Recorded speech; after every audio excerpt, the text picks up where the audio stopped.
You're listening to episode 9 of the On Being Human podcast. Welcome to the On Being Human podcast, where we believe transforming ourselves can positively transform society.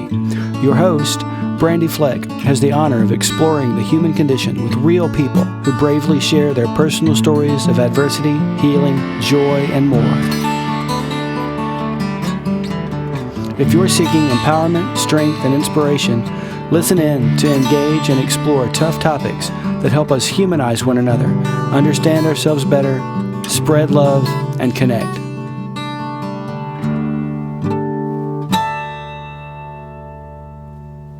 Happy New Year, everybody! I'm so excited you're here for the first episode of 2019, episode 9 of the On Being Human podcast.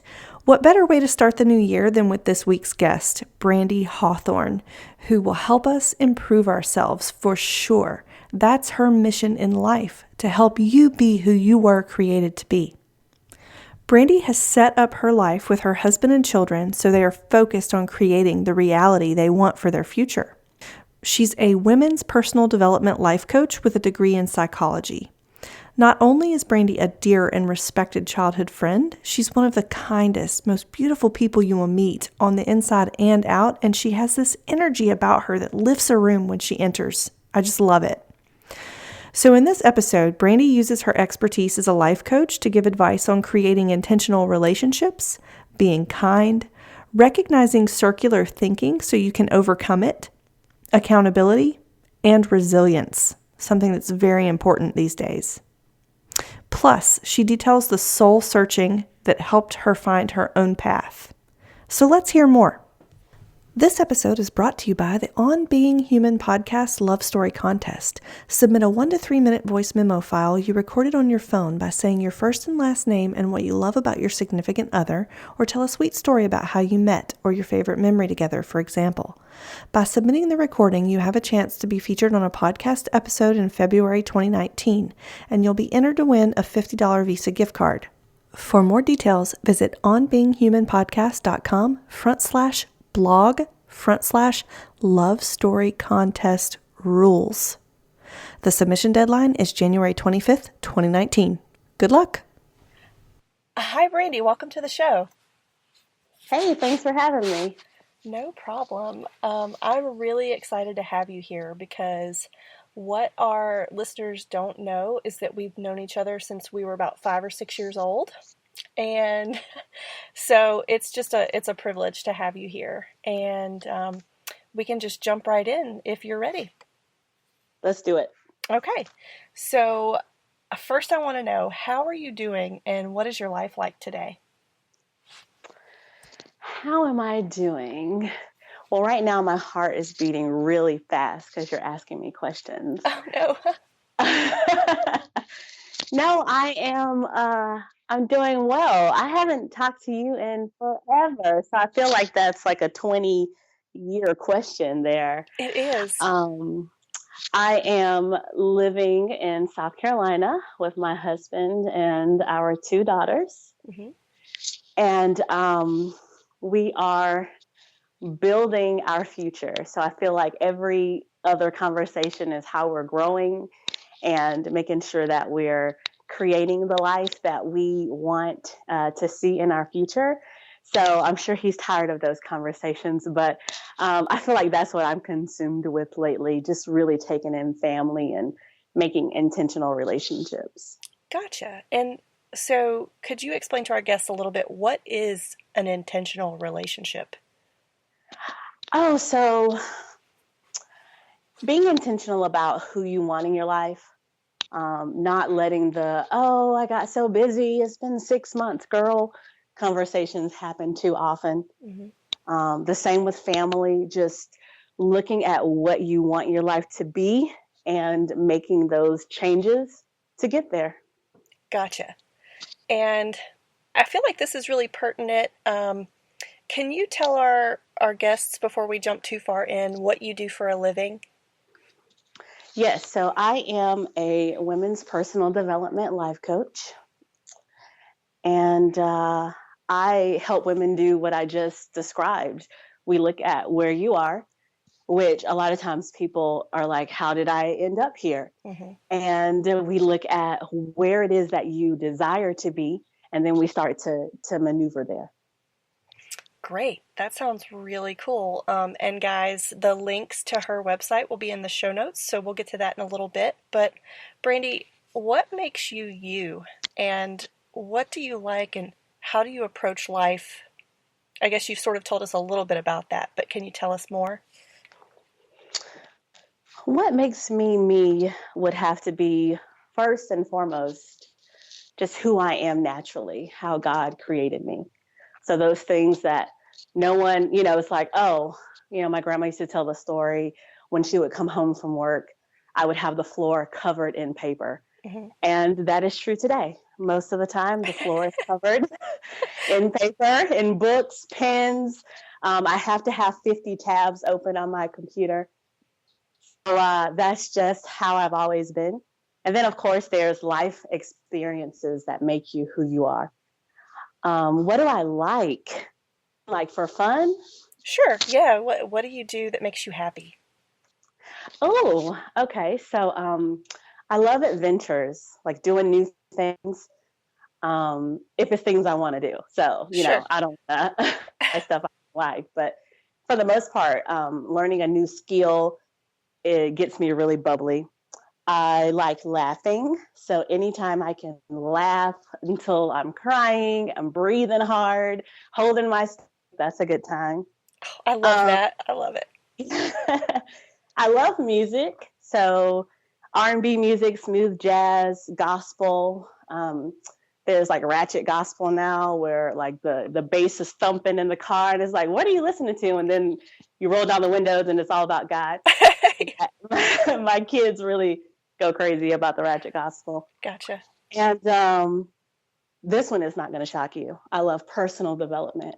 So the books all over the floor, watching the OWN network, those types of things really, really get me going. Okay. So that leads me to, what do you believe the most important thing in life is? I believe the most important thing in life would be pure love. And when I say pure, I specify that because a lot of times we can love out of fear. We can love out of hurt. And I like when you've kind of dealt with everything that's the undercarriage of your love and it's just healed, pure agape love. And when you have love, that makes you compassionate. You become, you're selfless and you're more understanding. And I think you're supportive and gracious as well. When you truly love a person, it's not like love skewed through your experiences. It's just, I'm going to love you for who God created you to be. And I'm going to encourage you, even if it scares me. Gotcha. How do you get there to be able to know you're truly healed so that you can have that pure love and give it and receive it? Being aware, making the intention to be aware, and it can become overwhelming if you allow it to be. And that's when you have to check it. Like, I don't want to be so intentional and so aware that I'm now freaking out about everything. But I want to be aware so that I realize when it's not pure, when I realize it's not coming from a place that has their best interest in heart, but it has a little bit of my junk tangled up into it. And an example of that is my husband, Travis. He and our girls have a great relationship. He's a great dad. He's the dad I prayed for my children. But I grew up having some issues with my own father. And so sometimes I can really, start to nag at him about things that I wanted my dad to do. And he's like, what do you mean? Like, we have a great relationship and they didn't feel that way, but you feel that way. And I have to be mature enough to say, I really wish you would do it my way, but my kids, they aren't coming from my experience. They aren't hurt the way I was hurt by, my dad not coming to my play.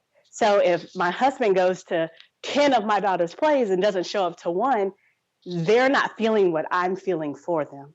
Gotcha. And that helps me to just check myself and check my emotions and realize he's right and I'm wrong. Gotcha. That's a really great example. Thank you for that. It's a good takeaway for the listeners. So you definitely have a servant's heart, in my opinion, and I really feel like you're a bright light to a lot of folks. And I've seen it's when we were kids, people used to light up around you, and you would bring like cheer to the room, and it was just awesome. And so I love talking to people who want to serve humanity and want to ask, what does serving humanity do for you? Oh man, I don't have any other way to put it except it fills me up. Like I literally feel like I'm going to explode. Okay. And I can tell when I'm really full because I want to talk about it. And I rehearse like everything I said and I did while I'm in the car on the way home. Mm-hmm.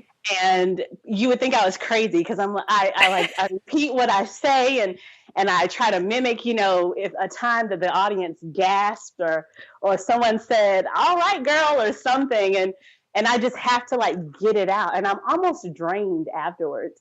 But it's just this energy that I feel by serving others. And I could do it all day. It's not until I'm done where I'm like, whoa, that was like, an energy high. But yeah, I get super giddy. Gotcha. So you mentioned audience. So do you do live speaking engagements? I do. I do workshops and I'll host an event once or twice a year with Woman Live. And yeah, I'm always open for like guest speaking. Oh, that's awesome. What are some of your workshops that you do? The last workshop I did was at a women's empowerment day. And I believe I spoke about making the main thing the main thing. Okay. And so there were like 3 or 4 points that I gave, but yeah, it was really good.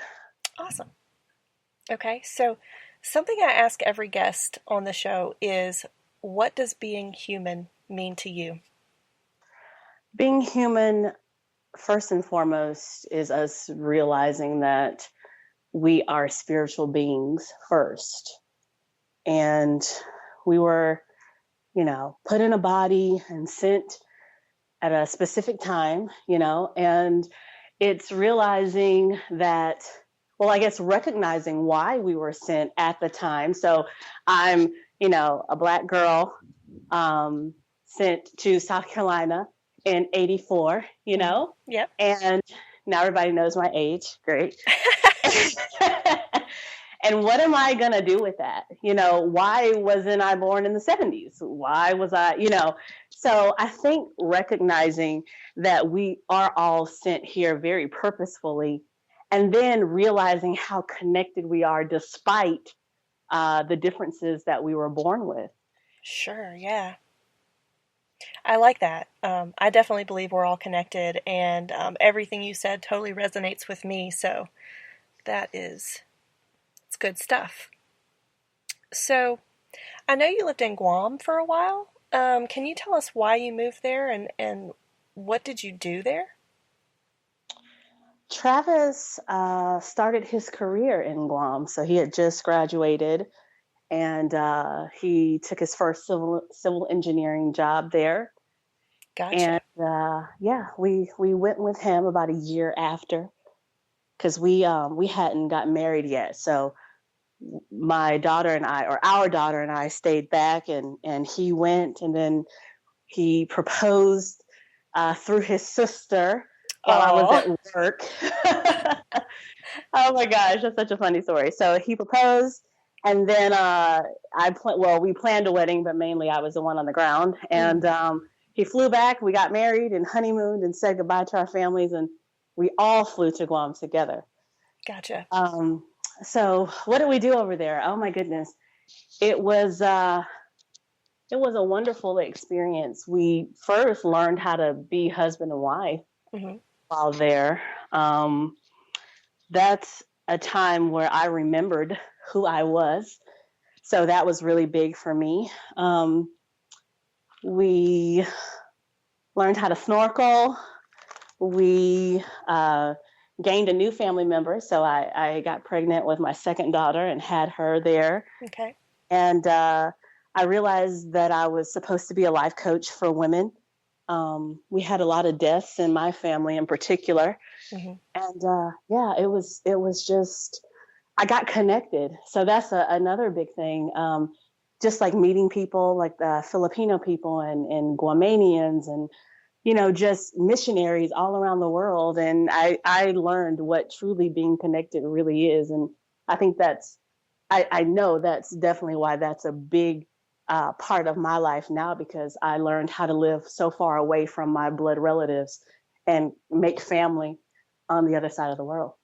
Gotcha. So there are two things that you brought up about being in Guam that I would love to explore a little bit. And the first one is, and this might be a little off topic, but you mentioned you learned how to be a husband and wife. And that's interesting because people don't talk about that. When you get into a relationship like that, there's a learning curve. Can you explain a little bit about what you went through and what that was like?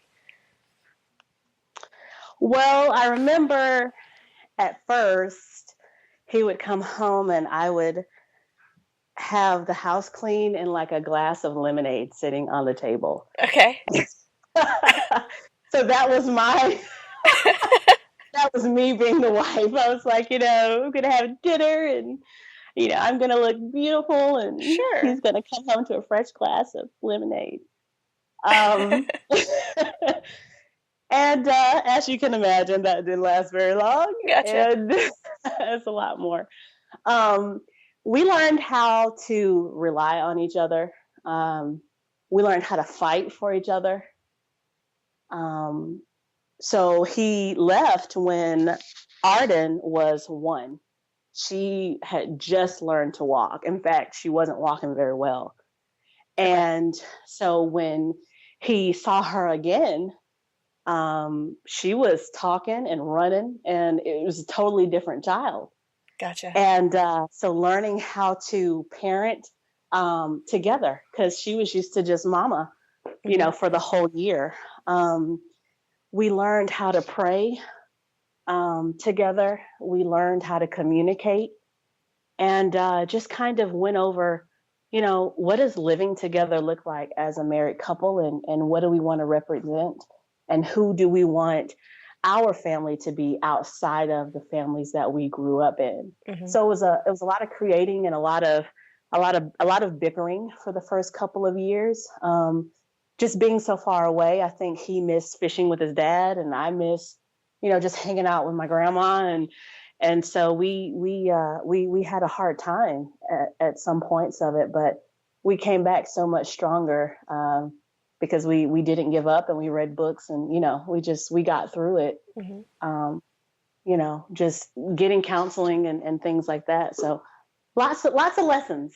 Sure. And I think there are some good takeaways there too, especially that when you do form your own family, you do have to sort of let go of some of the things you grew up with and create your own, what works for you, like you said. So, the other thing that I wanted to ask you about is you said that while you were there, that's when you realized that you were going to be a life coach for women. So what was the event or thing that happened or that helped you make that realization? So I also said that I remembered myself, and I think that's the beginning of me realizing that I was supposed to be a life coach for women. Okay. I had some friendships that did not last when I made the move. For one, we were 14 hours ahead. So when I talk about being intentional, you really have to be intentional. Either I'm going to be real sleepy the next day, staying up to talk to you, or, that kind of thing. So So some things didn't last, but I also realized that I had started to kind of define myself by standards that I did not live up to. And when I moved to Guam, it was kind of a little bit of a party for where I was. By 25, I'm gonna do this, and I was 27 and I wasn't. And some of those friendships kind of hammered that in, if you will.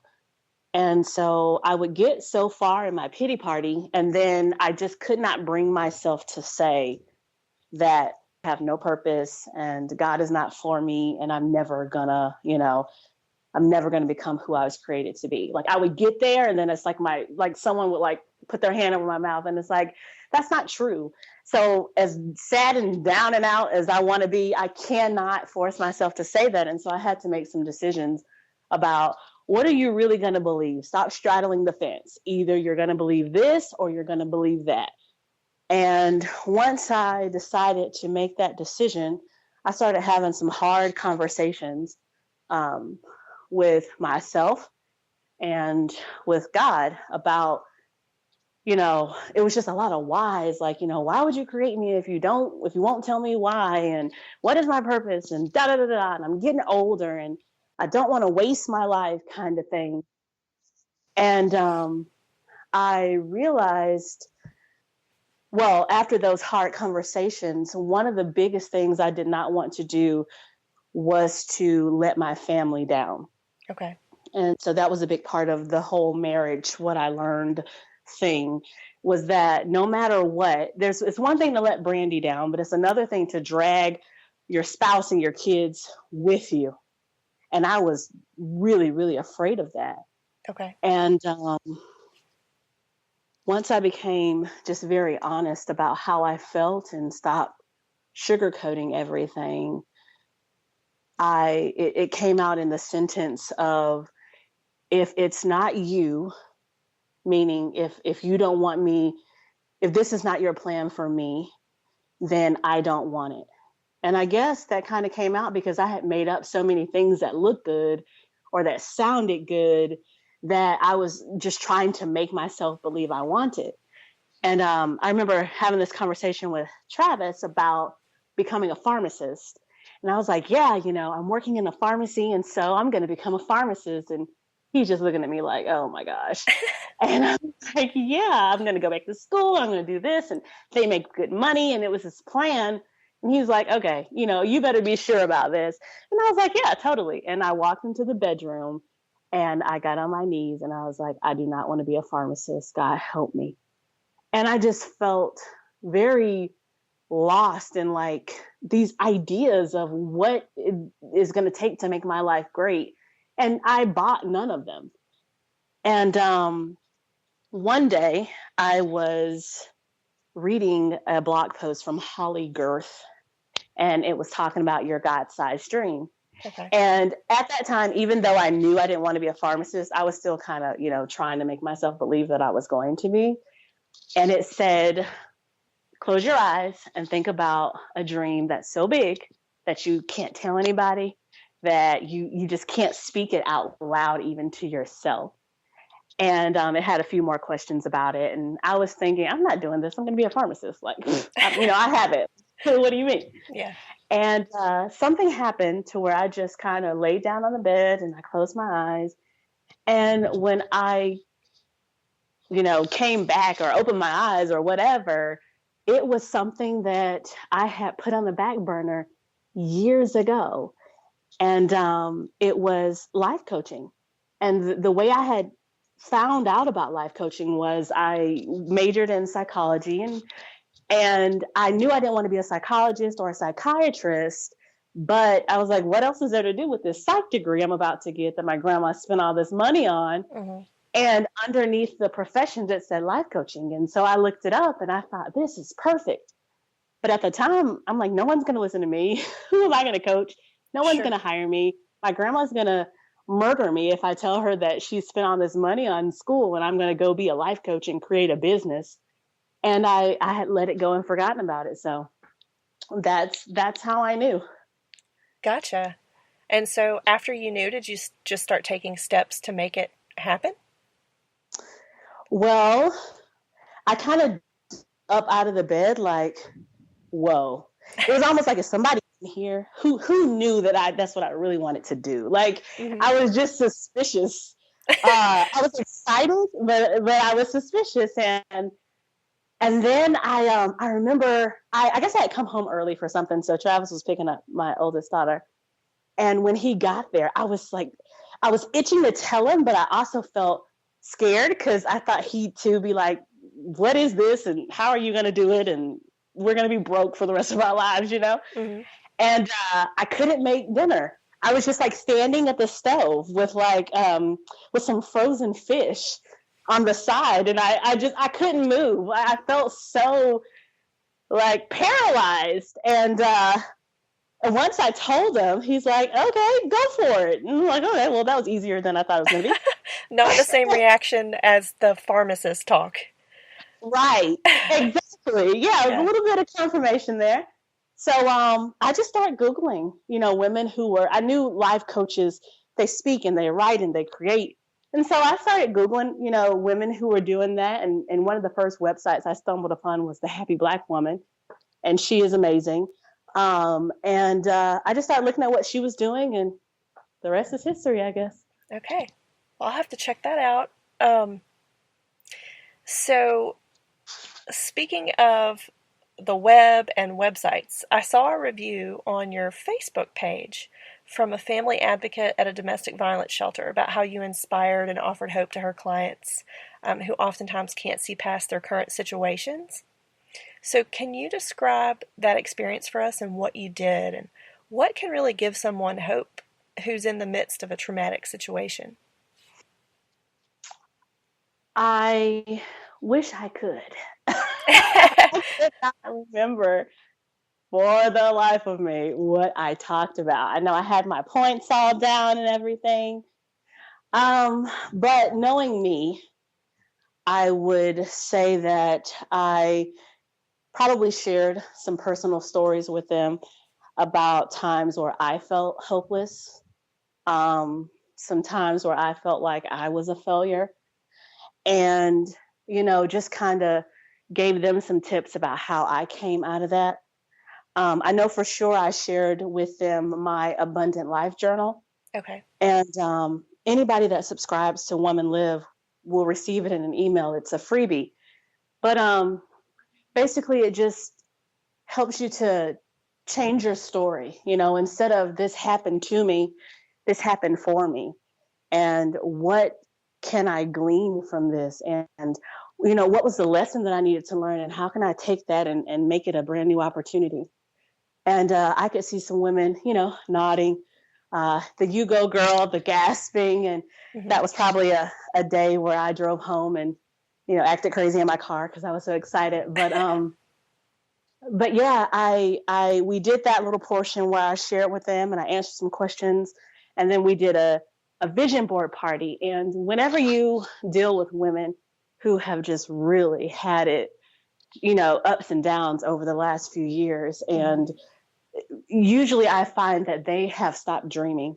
It's too much. Either the dream is so big and it's like, you know what, I'm not even going to set myself up for failure like that. Or they've just been so preoccupied with making it through the day that they don't have time for the fantasy. Right. And so the vision board portion was to help them to awaken their desires again. So it was a really nice event, and I'm appreciative for the review. Awesome. Can you describe a little bit, like what is the vision board? How did you do it, and what did that involve? Vision board, well, now people are doing digital vision boards, which I'm still not Okay. yet. But basically, you get a whole bunch of magazines, you get some sort of cardboard, some glue, some tape, scissors and markers, and you put down what you want to be. So you'll see houses on there and cars and fit bodies and, whatever your mantra is for the year.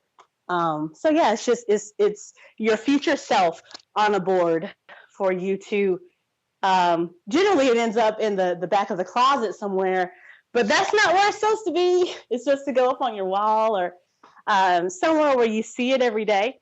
And it reminds you when you've forgotten. It reminds you when you've given up.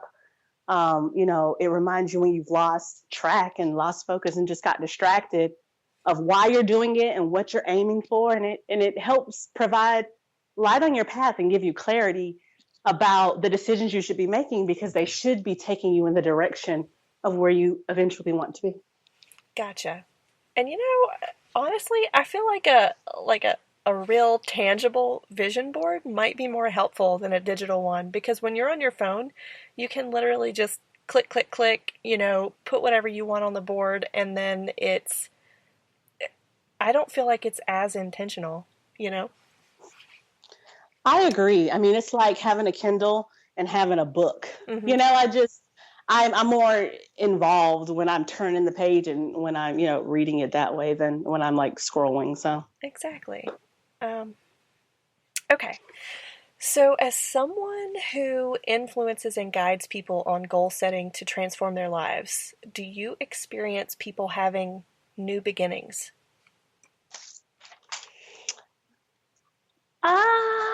I don't know if I would say new beginnings as much as I would say detours. Okay. And the reason I say that is because I think that the journey is the journey. I don't know if there's necessarily a beginning. I don't know if there's necessarily several beginnings, but I do know that, people find themselves on journeys and they don't know how they got there. It's like, whoa, I've just kind of been sleepwalking the last however many months or years. And when you speak with a life coach and when you become intentional about what you want, a lot of times you realize you're not on the path to get there. And so you take a little detour. And I love when my clients have detours. Gotcha. So do you have any specific examples of these detours that you've guided people through or that you've been through yourself? Oh, I've been through so many detours, Brandi. Me too, girl.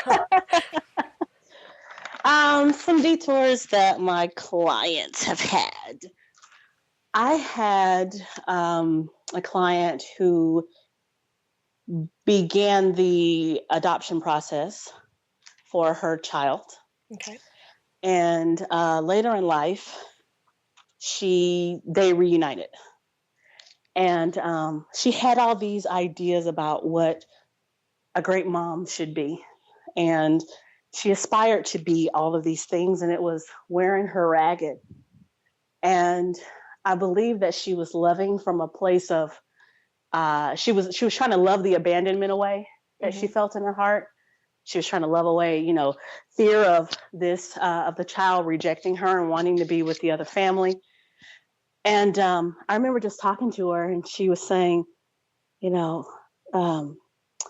my kid wants to cuddle all the time. And I feel so bad, but I don't want to. And this is a very, serious moment. You could tell, her eyes are welling up with tears. And I just kind of leaned in and I was like, I don't want to cuddle all the time either. And she considers me a good mom. So she was a little shocked by the fact that, she's like, I see you cuddle with your kids. And I was like, yeah.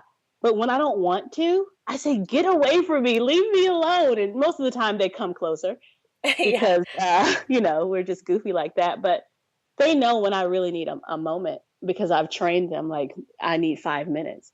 And you can see the older one kind of telling the little one now, like, hey, mom needs a moment. But I think that she thought that would make her a bad mother if she did not constantly do what the child wanted to do. So that was a detour that she was able to take. She kind of jumped to it. She was like, whoa, I'm a great mom. If I don't want to cuddle 24 hours a day, well, absolutely. So that was a really meaningful detour for her and for me. Another detour would be the circular beliefs that we have.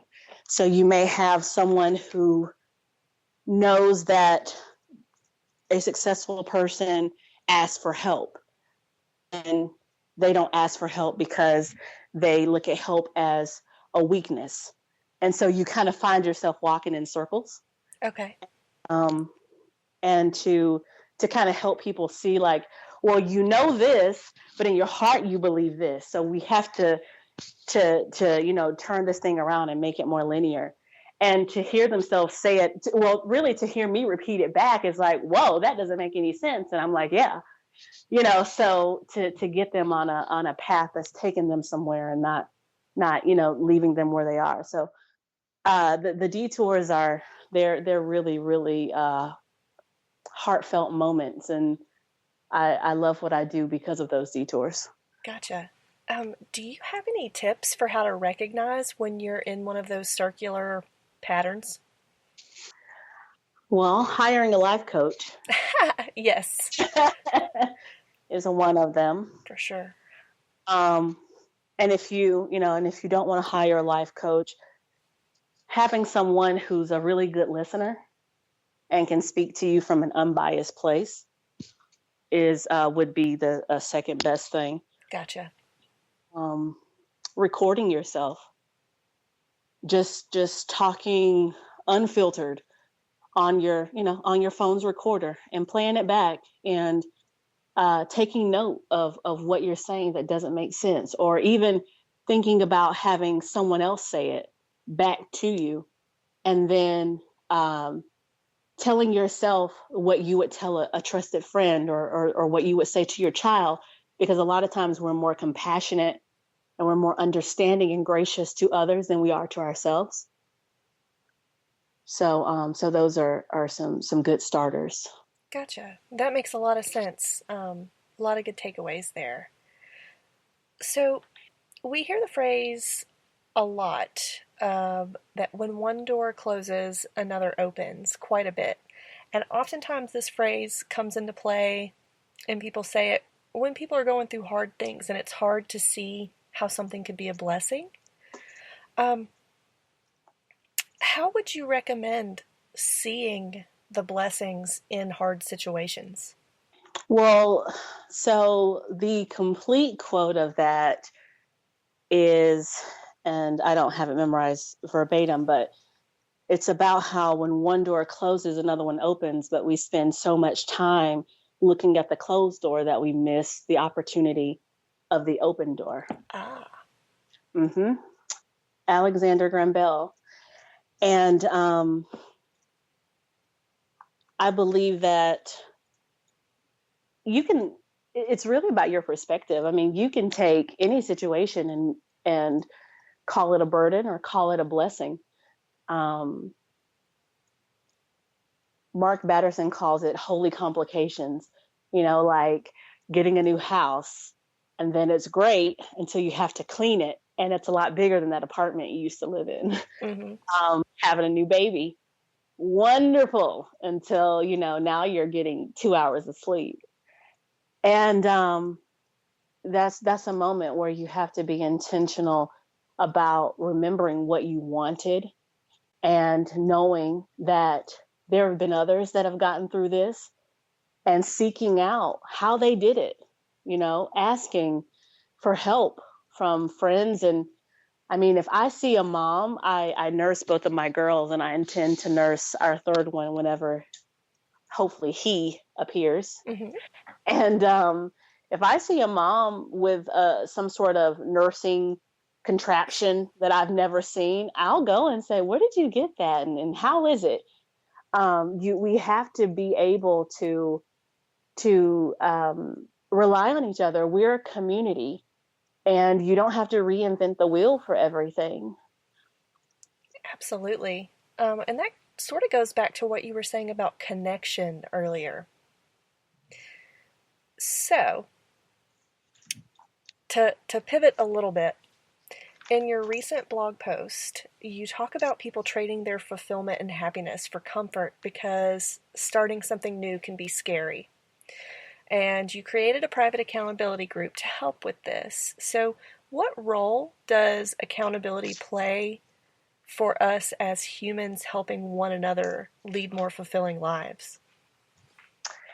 Accountability, Oh gosh, I feel like it's a dreaded word sometimes because you want it, but then you're like, not really. Sure, yeah. Um, Especially like when it's gym time.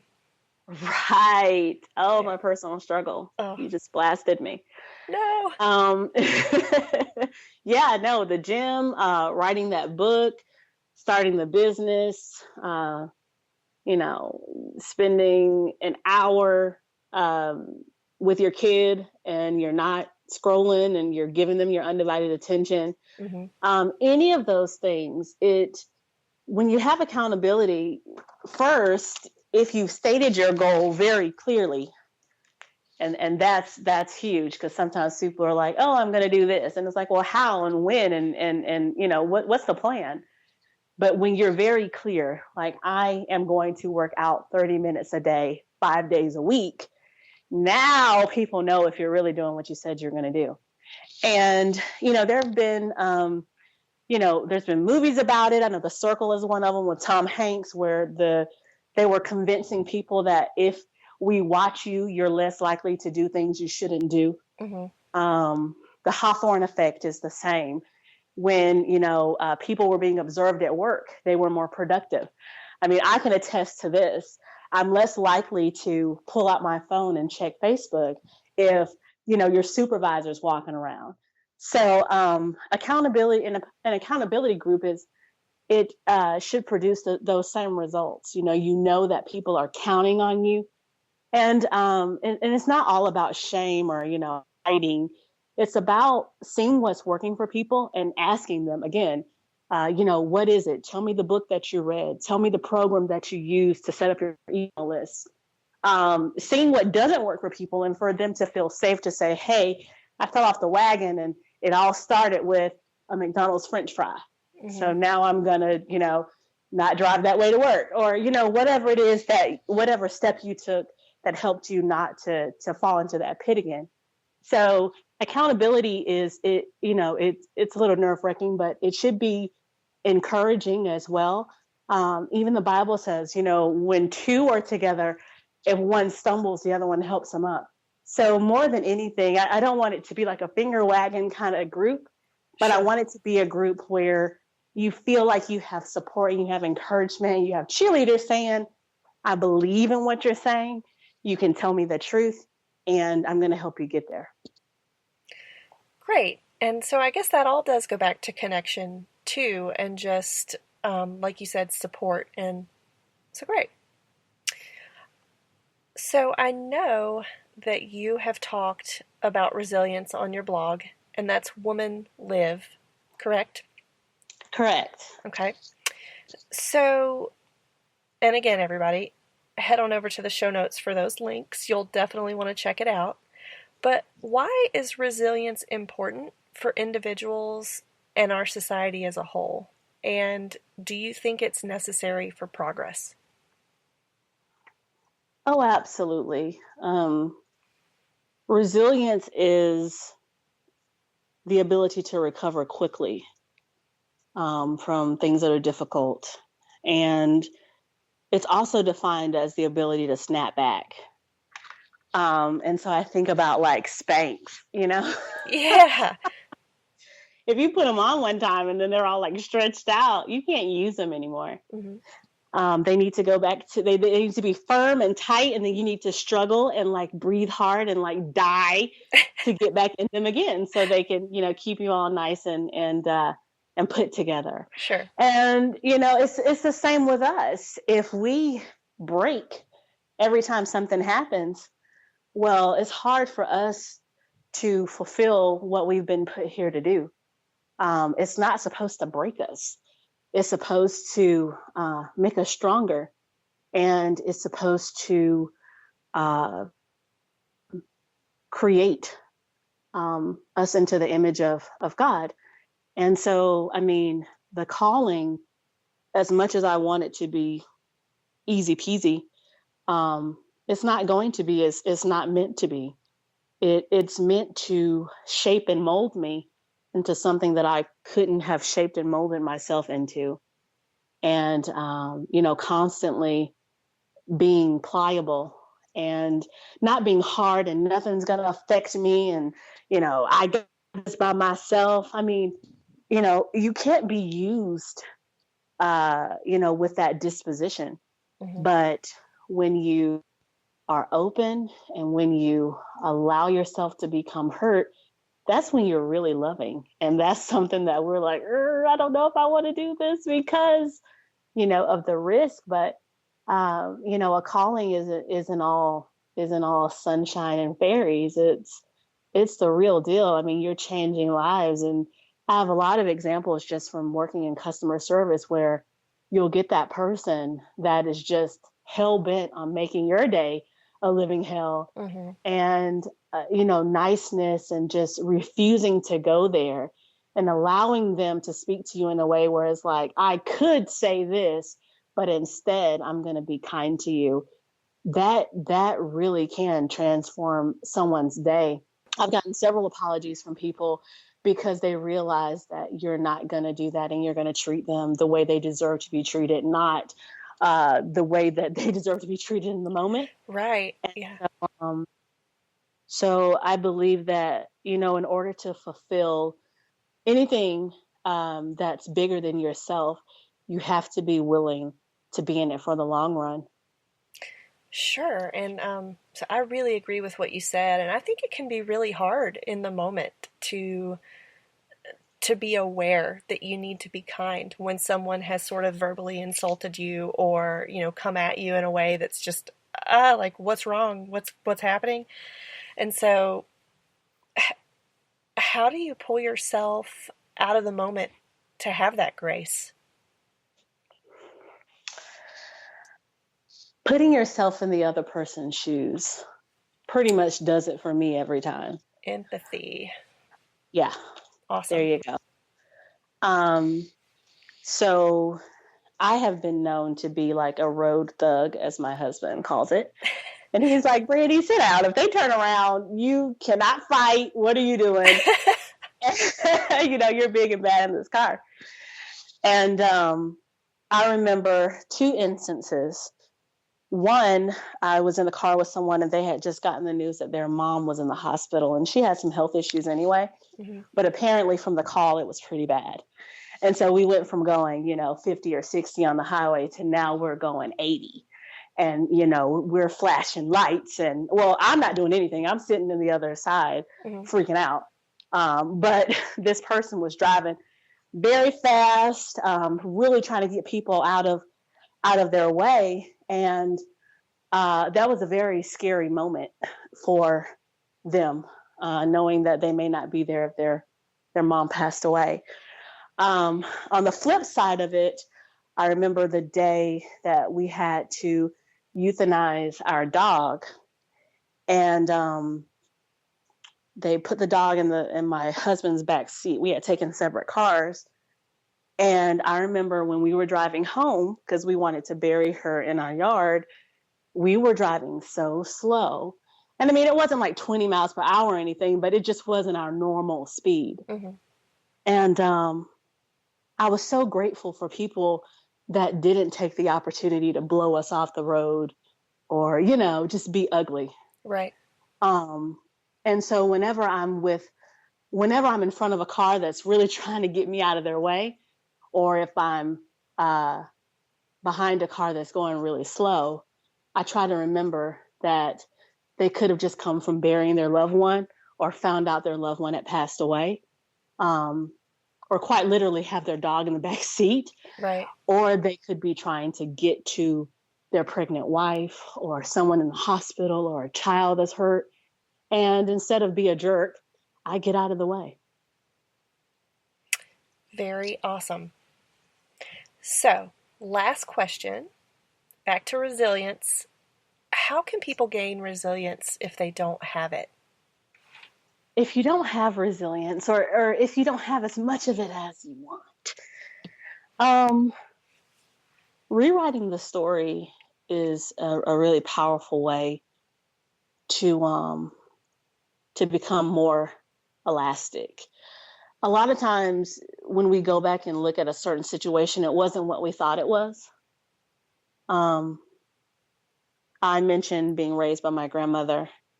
And as a child, it wasn't my responsibility to sit back and find out why, why did you do this and why did you do that? I just knew that I was raised by my grandma, and while that was fun and it was fun for a little bit, but on the other hand, when everybody's mom was at the school and everybody's dad was there for dads and donuts, I didn't have my mom or dad there, and I didn't have the mental maturity to have compassion. I just knew I'm a child and I'm missing out and this sucks.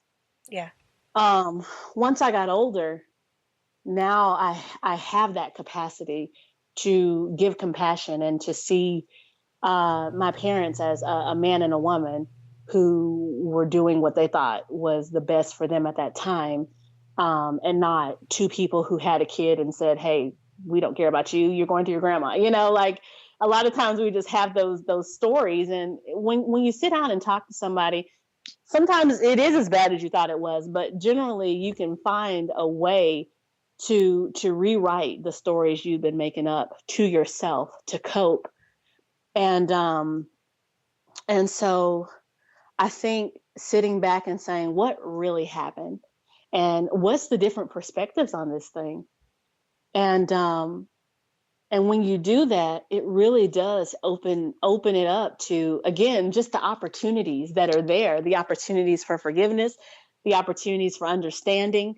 I'm a mom now. So the things I judge my mom for, I'm like, God, please don't let my kid, judge me for, the ways that I have not been everything she has wanted me to be.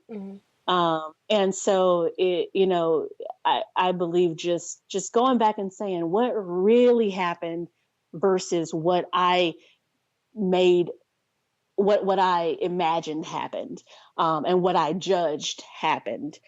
And I think that really does make a big difference. Finding and seeking out people, again, who have been there and done that. There's a quote that says, if you think you're going, what does it say? If you think that you can't do something, is there somebody else with the same situation or even less resources doing what you are saying you can't do? And many times you can find somebody. I mean, I am so ashamed when there's someone in the gym that has, an amputated leg. I'm just like, what is my excuse? Get over it. Right. So just knowing that there are people who are making it, there are people who have more joy, who have way less than what you have. There's just all sorts of situations, but you can look at the person that has 10 times more than you and have a pity party, or you can say, what am I not doing with what I have, and make a change. Trying to think, another way to build resilience is to remember the times that you have come through, the times where you thought you weren't going to make it and you did. And again, focus it on that door that closed, man. If you do that too long, you'll forget all the ways God has seen you through, all the times I remember being in college and I had like $1. I was so broke. My goodness, I was putting like 50 cents in my gas tank. And I went to Wendy's one day and I was like, I got $1 and some change, there's some taxes. What am I going to get? And I think they messed up and gave me like something extra. And I was like, hallelujah, Jesus. And I had a whole meal. So just thinking about the times where you could have been left, but a friend called or something happened by mistake, or really, you thought it was a mistake, but it was ordained that way.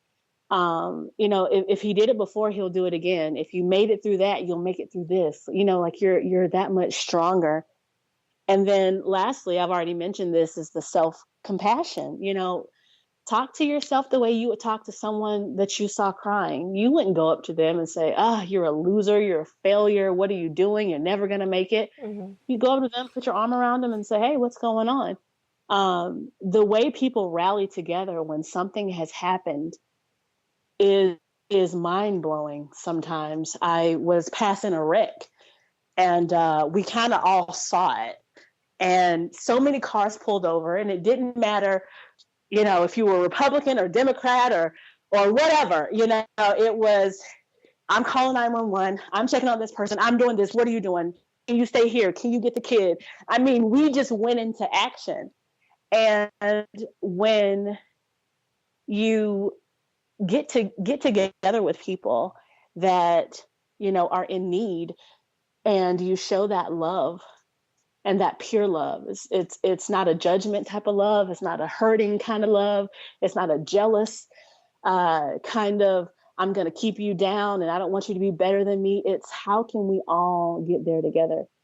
And when you look at yourself like that, like, hey, you're going to make it, it's just so much different than you're no good and you're never going to be anything, so the self-compassion is really big.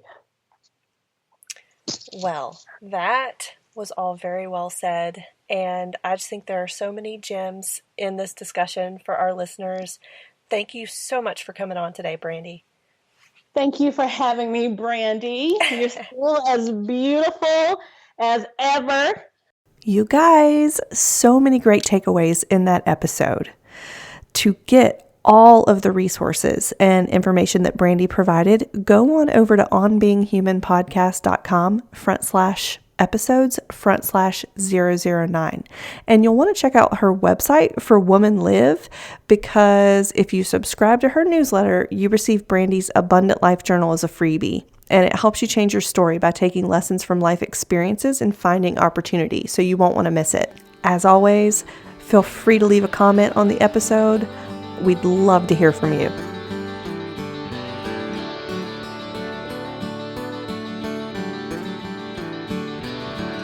So there you have it. I hope you enjoyed this episode. Tune in weekly at onbeinghumanpodcast.com for more soul-exposing explorations of what it means to be human. Until next week, love to you all.